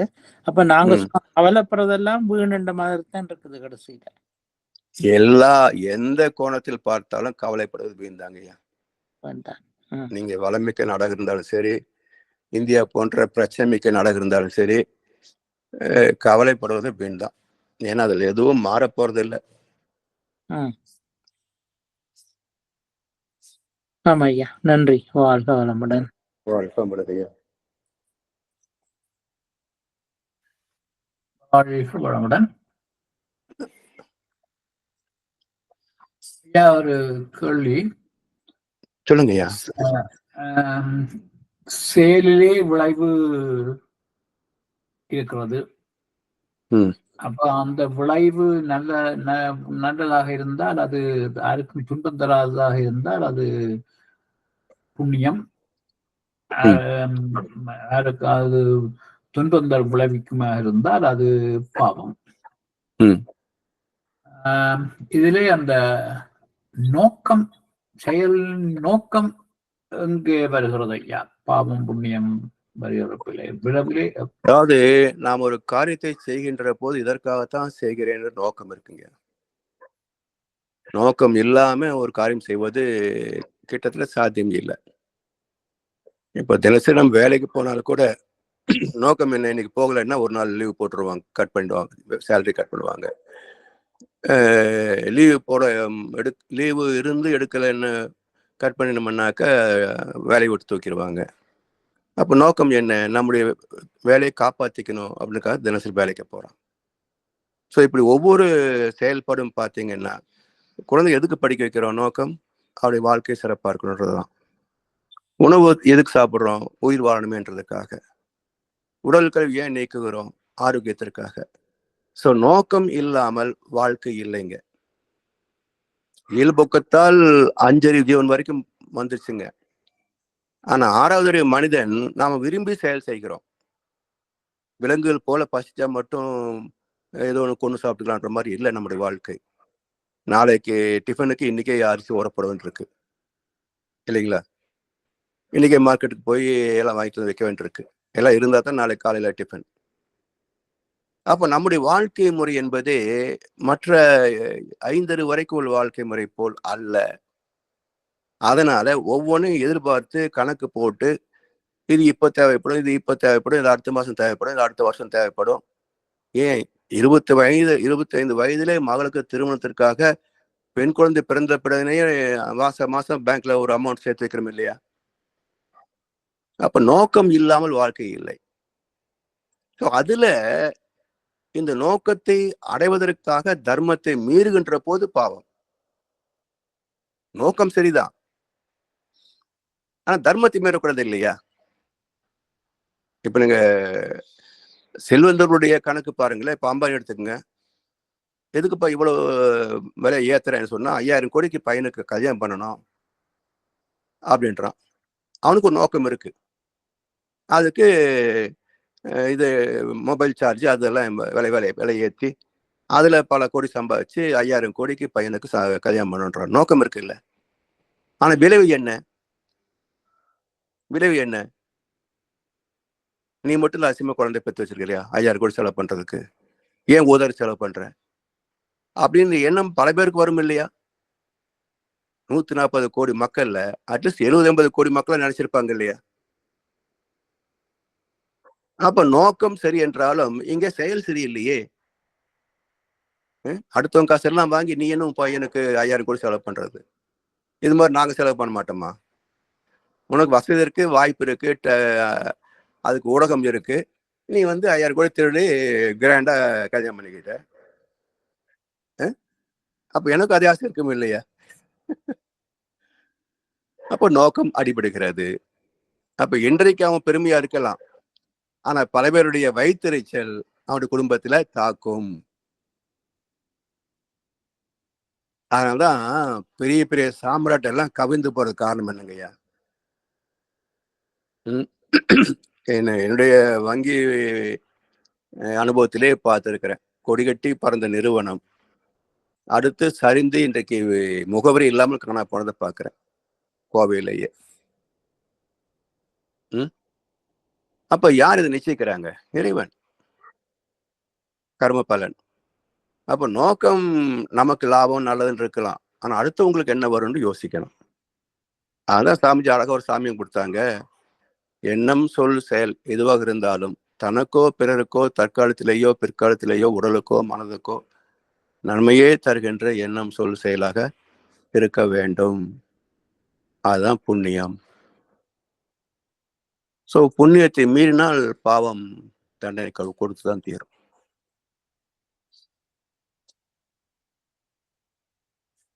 சரிங்களா ஐயா? இப்ப நல்ல நோக்கத்துல ஒரு செயலை செய்ய விளக்கிட்டு ஆனா விளைவு எதிர்பாராத விதமாக மற்றவர்களுக்கு தீங்கா வந்துட்டாயா? ஆமா, இப்போ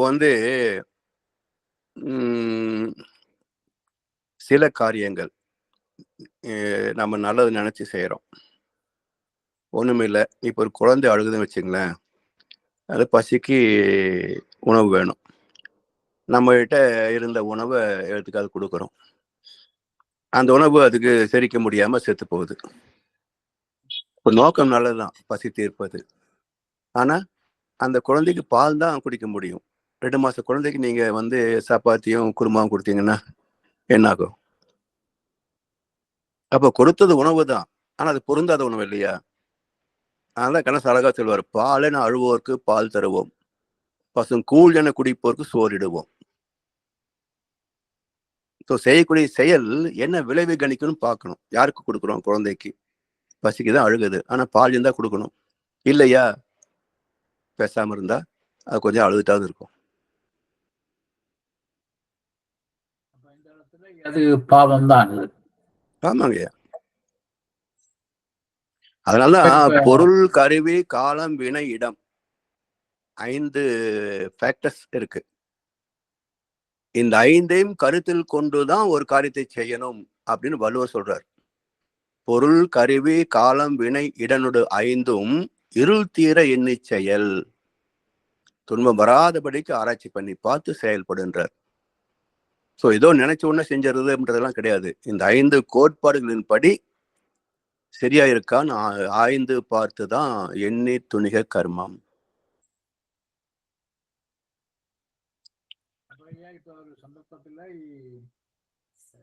ஐயா உங்க வாய்ஸ் கேட்கல, சொல்லுங்க. அப்ப இந்த உதாரணத்துல ஐயா இப்ப குழந்தை அழுகுது, ஆனால் அந்த குழந்தைக்கு கொடுக்கக்கூடிய உணவு எதுவும் இல்லை என்றால் அதை பேசாம விட்டு விடுவதுதான் சரியானது. ஆமா, என்ன பண்ண முடியும்? உங்ககிட்ட பால் இல்ல, வேற உணவு அதுக்கு கொடுக்க முடியாது. 2 நாள் குழந்தை, 3 நாள் குழந்தை, 1 மாச குழந்தை, என்ன பண்ணுவீங்க? அந்த குழந்தை உணவில்லாமல் இறக்குதா இருந்தா என்ன பண்ண முடியும்? உங்ககிட்ட பால் இல்ல, பால் கிடைக்கிற இடத்துல போய் முயற்சி பண்ணு செய்யலாம். அதுவும் பக்கத்துல பாலைவனம் வச்சுக்கலாம், என்ன பண்ணுவீங்க? இடத்துல நாங்கள் ஒன்றும் செய்யாவிட்டது பாவமாக வராது. அது எப்படி வரும்? முடிந்த அளவுக்குத்தான், இயன்றளவு என்பதுதான் கணக்கு. இல்லாத போது என்ன பண்ண முடியும்? இப்போ ஒரு நல்ல எடை கூடிய பருமனான ஒரு மனிதன் ஆத்துல விழுந்துடுறாரு, கடலில் விழுந்துடுறாரு. கை கொடுத்து காப்பாற்றுவதுதான் தர்மம். ஆனா நான் 40 கிலோ தான் வெயிட் இருக்கிறேன். இப்ப நான் கை கொடுத்தேன்னா என்ன ஆகும் கதி? கண்ணதாசன் அழகா சொல்லுவார், கடலில் விழுந்த நண்பனுக்கு கை கொடுத்தேன் அவன் கரையேற, கரைக்கு அவன் வந்து விட்டான், கடலில் நான் தான் விழுந்து விட்டேன்னாரு. இது கூட பரவாயில்ல, அவனும் வரல நாமும் செத்து போயிட்டோம்னா. ஏதாவது கரைக்கு ஒருத்தன் வந்துட்டா ஒருத்தன் விழுந்துட்டான். இதுல 2 பேரும் உள்ளப்பட்டு வச்சுங்களேன், இப்ப உதவியை செய்து காரணமா இது?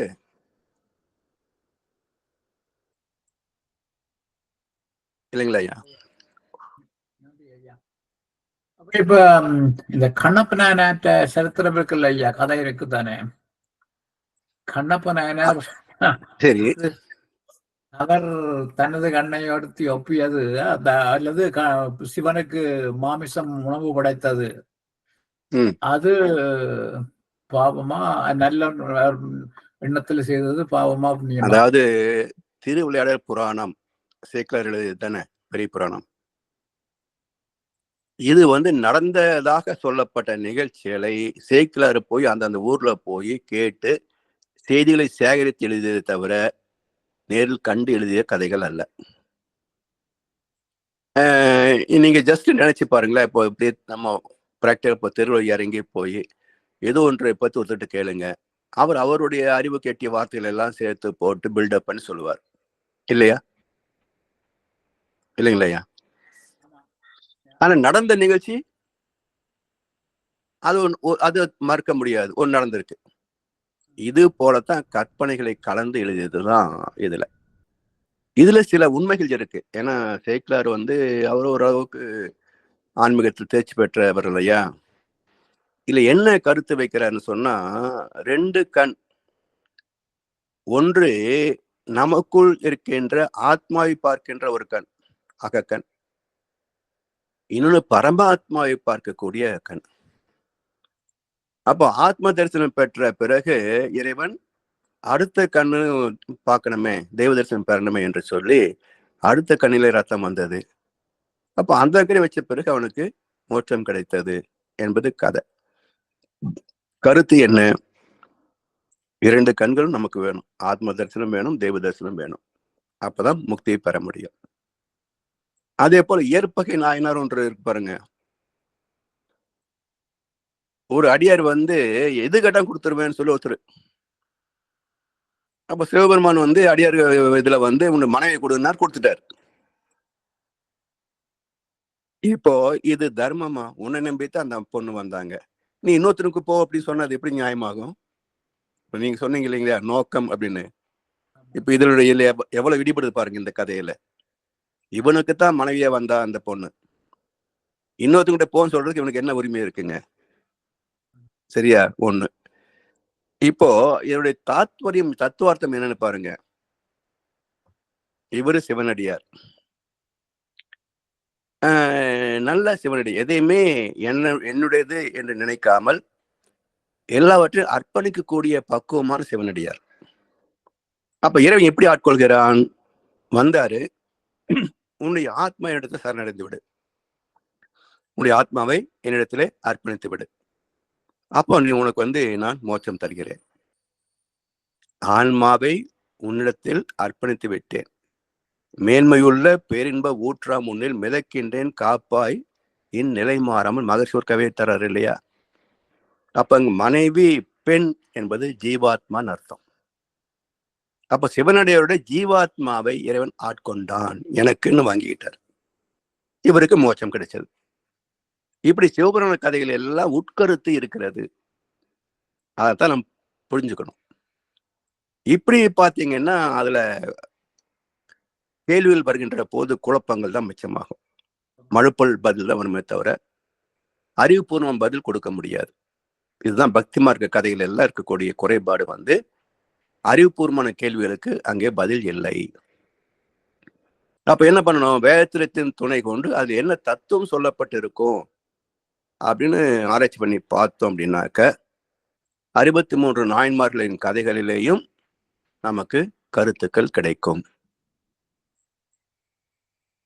சரிங்களா ஐயா? நன்றி ஐயா, சிறப்பு. நன்றி ஐயா. தனா ஐயா. ஐயா வாழ்க வளமுடன் ஐயா. வாழ்க வளமுடன் ஐயா.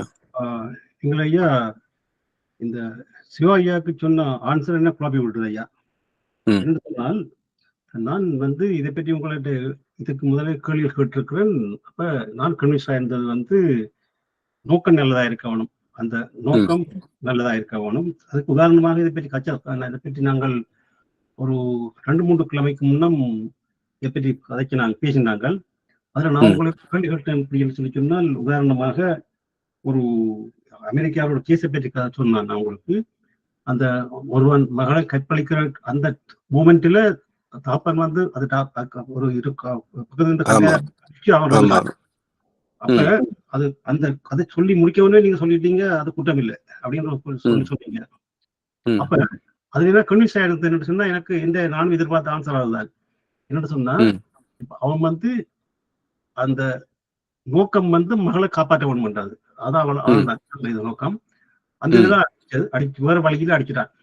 அப்ப அப்படி மற்ற மாதிரி பார்க்கும் பொழுது பிறருக்கு துன்பம் இல்லாம இருக்கணும் பொழுது அந்த நோக்கத்தை பார்க்கும் பொழுது அந்த சித்தவனுக்கு உள்ள இப்படி வச்சு பார்ப்போம். அந்த சித்தவனுக்கு ஒரு குடும்பம் இருக்குது, பிள்ளைகள் அப்படி வீடு வைச்சால் அப்ப அதிக அவருக்கு தான் துன்பப்படுவார்கள். அப்படி ஒரு கதையாங்காலம் இருக்கு. ஆனா அதை எல்லாத்தையும் யோசிச்சு கொண்டிருக்க முடியாது. அந்த டக்குன்னு செய்து முடிக்கணும். அப்ப அந்த நேரத்துல வாரது நோக்கம் மகளை காப்பாற்றுறது, அவ்வளவுதான். அப்படி என்னைக்கே ஐயா, அப்ப நோக்கம் சரியா இருந்து நல்ல நோக்கத்தோட செய்தால் அது பாவமா கருதப்படாது. அப்படி என்ற மாதிரி நாங்க அதை பற்றி பேசினாங்க. அப்ப இப்ப சிவாஜியாண்ட இதுக்கு சிவாஜியா கன்வின்ஸ் பண்ணப்பட்டாரு தெரியல. அவர் கணக்கெல்லாம் உங்களை விடாம கேள்வி கேட்டு போனார். இப்ப நீங்க அவருக்கு கொடுத்த ஆன்சர் எல்லாம் என்ன குழம்பு விடுது ஐயா? இதுக்கு கொஞ்சம் விளக்கம் எப்படிங்க? என்ன கேள்வி? இப்ப நீங்க அதுக்கு ஆன்சர் பண்ணும் பொழுது, அதாவது நோக்கம் அந்த கேஸ அக்யூஸ் பண்ணப்பட்டது அவர்களை குற்றம் இல்லைன்னு தான் அவருக்கு தண்டனை கிடைக்கவில்லை. அப்ப எங்களுடைய ஆத்மீயத்தில் பார்க்கும் பொழுது பிறருக்கு துன்பம் இல்லாம இருக்க வேணும். ஒரு செயல் செய்யும் பொழுது தற்காலத்திலேயோ பிற்காலத்திலேயோ நமக்கோ மற்றவருக்கோ துன்பம் இல்லாம இருக்கணும் இருக்கும் பொழுது, இப்ப அவர் செய்தது அந்த நோக்கம் மகளை காப்பாற்றணும், வேற வழி இல்லை. அப்ப அவர் பக்கத்துல இருக்க கட்டியாளருக்கு அடிச்சது, அவ்வளவுதான். அடிச்சது அப்ப இறந்தால் என்ற கல்வி அதை நான் சொல்லி முடிக்கவே நீங்க சொல்லிட்டீங்க, அது குற்றம் இல்லை என்று சொல்லி அப்படியே டக்குன்னு சொல்லிட்டீங்க. அப்படி சந்தோஷமா இருந்தேன்னு நீங்க டக்குன்னு சொன்னது என்னடா அதான் இருந்தது ஐயா. இப்ப நீங்க சிவாயாக்கு சொல்றது படுத்தி பார்க்கும் பொழுது அது குற்றம் மாதிரி தெரியுது. எனக்கு சரியா விளங்கலைங்கய்யா. இல்ல இப்ப நீங்க சிவாயா சொன்னீங்களா, அவர் அந்த நோக்கத்தை பற்றி தான் திருப்பி ஸ்ட்ரெஸ் பண்ணி கேட்டுக்கொண்டு இருந்தவர்.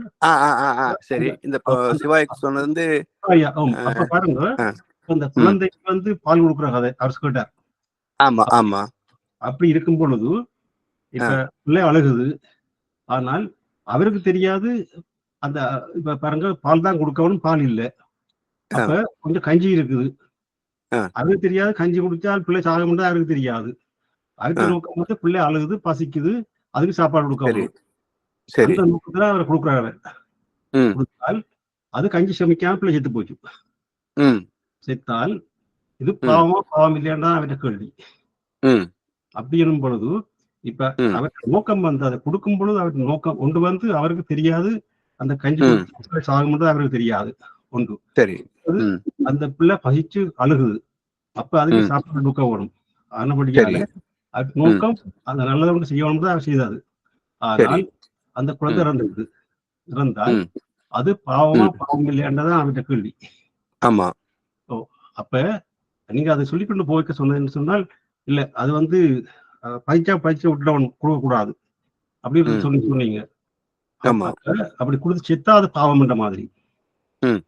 ரைட். அப்ப அவருடைய நோக்கம் ஐயா நல்லா தானே இருந்தது. ஆமா, அதனால்தாங்க 5 ஃபேக்டர்ஸ் இருக்கு. அதாவது பொருள், கருவி, காலம், வினை, இடம். இந்த 5 கோட்பாடுகள் மையப்படுத்தி தான் இயற்கை ஒரு செயலுக்குரிய விளைவை வெளிப்படுத்துகிறது. இப்ப இந்த 5 ஆராய்ச்சி பண்ணி பார்த்து செய்யறதுக்கு அந்த இடத்துல சூழ்நிலை இல்லை. ஏன்னா அந்த இடத்துல இன்ஸ்டன்டா காப்பாத்தி ஆகணும். ஒண்ணு ஆமாய்யா. காப்பாத்தி ஆகணும்.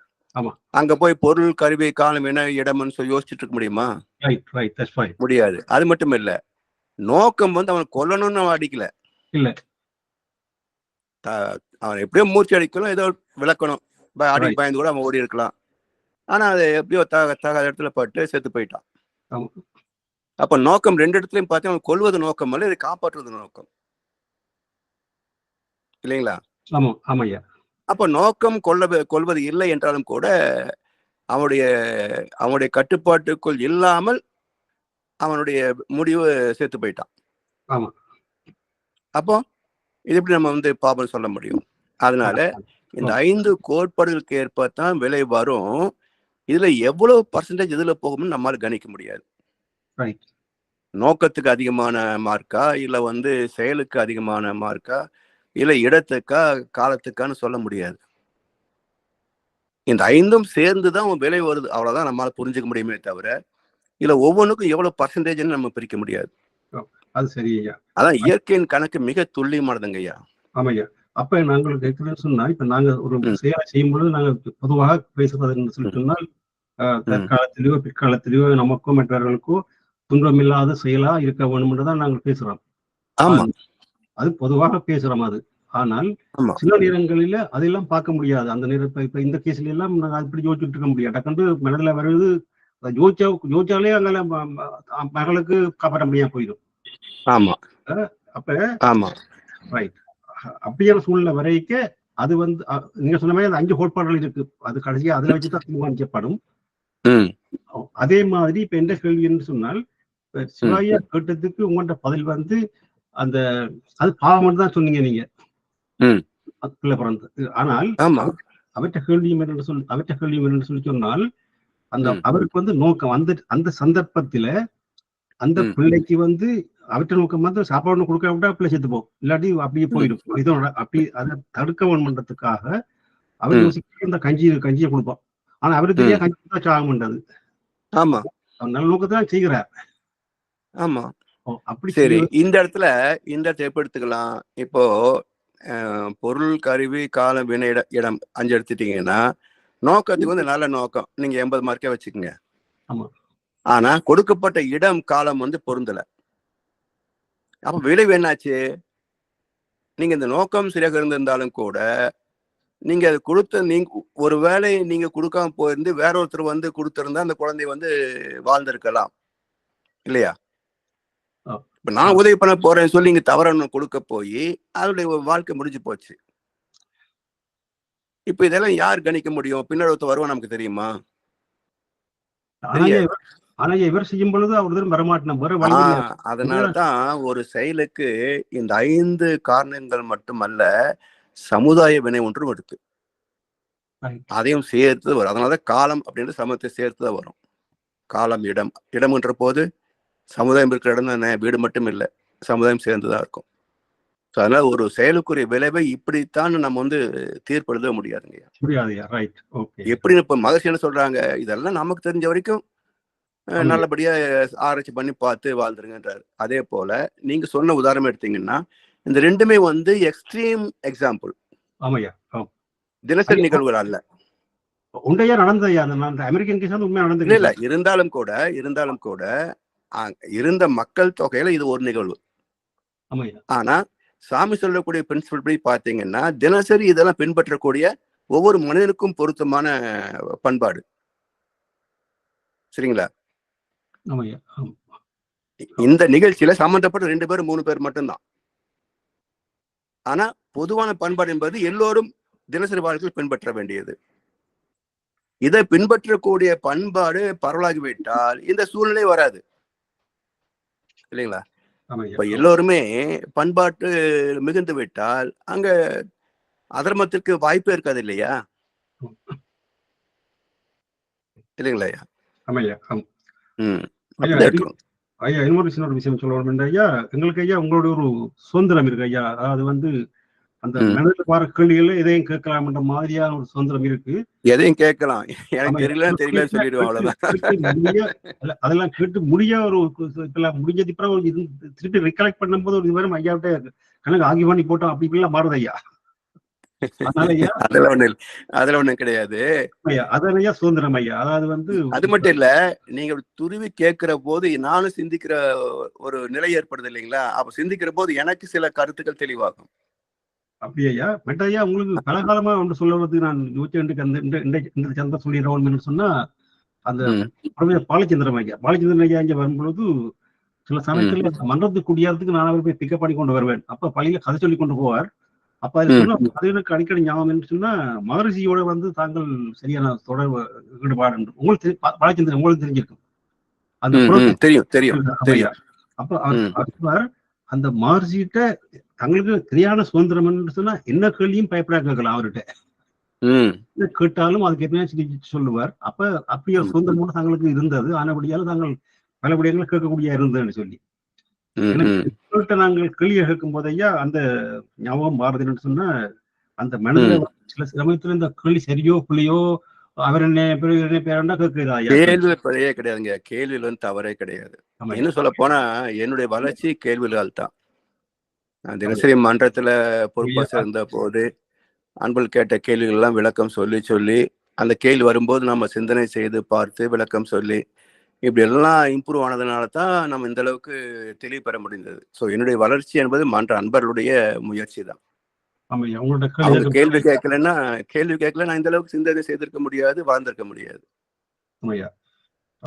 நீங்களையா சிந்தனை செய்யும் பொழுது பல விஷயங்கள்ல வந்து அனுபவபூர்வமா தான் நீங்க கம்பேர் பண்ணி கொண்டு போவீங்கள். அப்ப செய்யும் பொழுது எங்களுக்கு வந்து எனக்கு ஸ்பெஷல் நான் அதை கேட்டுக்கொண்டிருக்கும் போது எனக்கு என்னுடைய அனுபவங்கள்லாம் கணக்கு ஞாபகப்படுத்தி கொண்டே இருக்கும். அந்த ஞாபகம் பொழுது இப்ப அப்படி இருக்கும் பொழுது உங்களை கதையா கேள்வி கேட்கணும்னு யோசிச்சு சில இதை மறந்து போறது ஞாபகம் உள்ளதானையா மனதுக்கு வார்த்தையா போய் கேட்டுறது ஐயா. அவ்வளவுதான். ஓகே நன்றிங்க. அதெல்லாம் பிரச்சனை இல்லைங்க. ஏன்னா உரையாடல் தான் வந்து ஒரு கருத்து பேசின பிறகு அதை சார்ந்த ஒரு கருத்து பரிமாற்றம் இருந்தா தான் பல விஷயங்கள் பலருக்கும் தெளிவாகும். சில பேருக்கு வந்து இந்த கேள்வி கேட்கலாமான்னு தோணி இருக்காது. ஆனா அந்த கேள்வியும் கேள்விக்குரிய விளக்கம் சரியான விளக்கம் கிடைச்சதுன்னு சொன்னா அவங்களுக்கு வந்து இது கூட இருக்கா அப்படின்னு ஒரு புரிஞ்சுக்குவாங்க. அது மாதிரி ஒரு நன்மை இருக்கிறதுனால தான் மகரிஷியை கேள்வி பதில் நிகழ்ச்சியை வச்சிருந்தாங்க.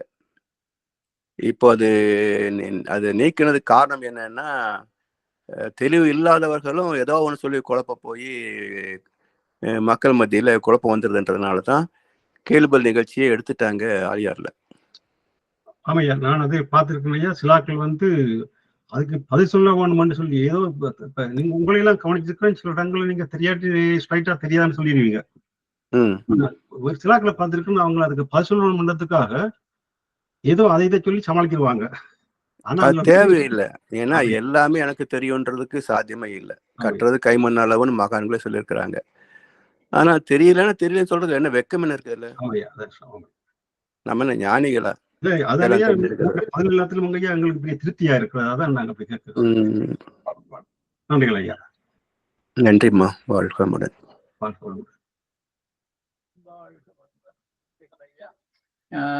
நாங்கள் இதுடன் இன்றைய வகுப்பை நிறைவு செய்வோம். சரிங்க ஐயா. வாழ்க்கமுடன். நன்றி.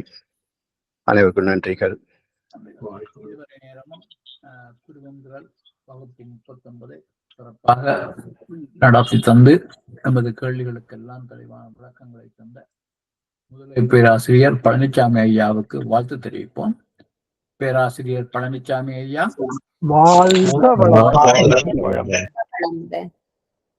அவரது உடல் நலம், மனவளம், பொருளாதார வளம், அவரது அன்பு குடும்பம்,